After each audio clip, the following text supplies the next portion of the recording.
Given the proximity of his cottage to the coastal path, it was possible, if one paused in just the right spot, mind you, and craned one's neck at just the right angle, to see him in his studio. At first they assumed he was working on a painting of his own. But as the weeks ground slowly past, it became clear he was involved in the craft known as conservation, or more commonly as restoration. "How's that mean?" Malcolm Braithwaite, a retired lobsterman who smelled perpetually of the sea, asked one evening at the Lamb and Flag pub. "It means he's fixing the bloody thing," said Duncan Reynolds. "A painting is like a living, breathing thing. When it gets old, it flakes and sags. Just like you, Malcolm. I hear it's a young girl." "Pretty," said Duncan, nodding his head. "Cheeks like apples. She looks positively edible. Do we know the artist?" "Still working on that." And work on it they did. They consulted many books, searched many sites on the internet, and sought out people who knew more about art than they did, a category that included most of the population of West Cornwall. Finally, in early April, Dottie Cox from the village store screwed up the nerve to simply ask the beautiful young Italian woman about the painting when she came into town to do her marketing. The woman evaded the question with an ambiguous smile.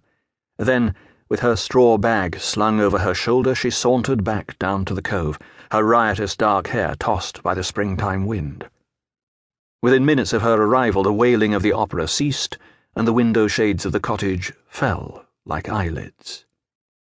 They remained tightly closed for the next week, at which point the restorer and his beautiful wife disappeared without warning.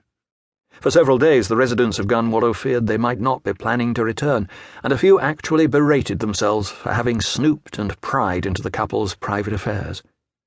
Then, while leafing through the Times one morning at the village store, Dottie Cox noticed a story from Washington, D.C. about the unveiling of a long-lost portrait by Rembrandt. A portrait that looked precisely like the one that had been in the cottage at the far end of the cove. And thus the mystery was solved.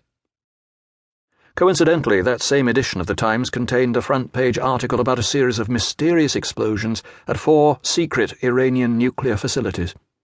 No one in Gunwallow imagined there might be any connection. At least not yet. The restorer was a changed man when he came back from America. They could see that. Though he remained guarded in his personal encounters, and he was still not the sort you would want to surprise in the dark, it was obvious a great burden had been lifted from his shoulders. They saw a smile on his angular face every now and again, and the light emitted by his unnaturally green eyes seemed a shade less defensive. Even his long daily walks had a different quality.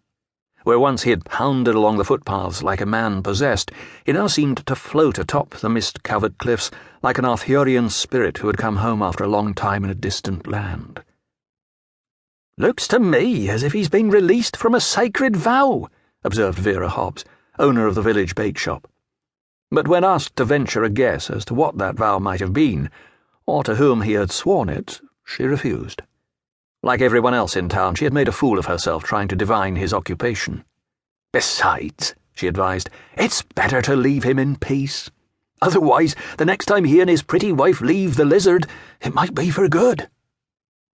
Indeed, as that glorious summer slowly faded, the restorer's future plans became the primary preoccupation of the entire village. With the lease on the cottage running out in September, and with no tangible evidence he was planning to renew it, they embarked on a covert effort to persuade him to stay. What the restorer needed, they decided, was something to keep him tethered to the Cornish coast, a job that utilized his unique set of skills and gave him something to do other than walk the cliffs.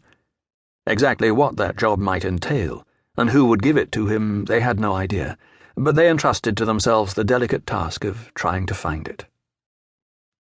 After much deliberation, it was Dottie Cox who finally hit upon the idea of the first annual Gunwallow Festival of Fine Arts, with the famous art restorer Giovanni Rossi serving as honorary chairman. She made the suggestion to the restorer's wife the following morning when she popped into the village store at her usual time. The woman actually laughed for several minutes. The offer was flattering, she said after regaining her composure, but she didn't think it was the sort of thing Signor Rossi would agree to. His official